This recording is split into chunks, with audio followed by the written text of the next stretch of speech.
High, এটা আমার first blog. আজ অক্ষয় তৃতীয়া ছিল, তাই সকালবেলা উঠে অল্প রেডি হয়ে নিয়ে আজকে প্রথমে যেতে হবে মায়ের বাড়ি, তারপর সেখান থেকে যাব শপের পুজোর জন্য।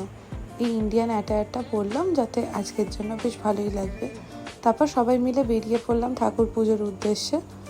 আমরা প্রত্যেক বারের মতোই লেক কালীবাড়িতে পুজো দেব। পুজোটা তাড়াতাড়ি হয়ে গেল, তারপর বেরিয়ে অনেকটা বেলা হয়ে গেছিলো, পেলো খুব জোর খিদে, তাই চলে গেলাম ট্রায়াঙ্গুলার পার্কের জোড়াসাঁকো রেস্টুরেন্টে। সবাই বসে গেছিলাম খেতে, খুব বেলা হয়ে গেছিলো। অমিত তো 2 প্লেট খাবে বলেছিল।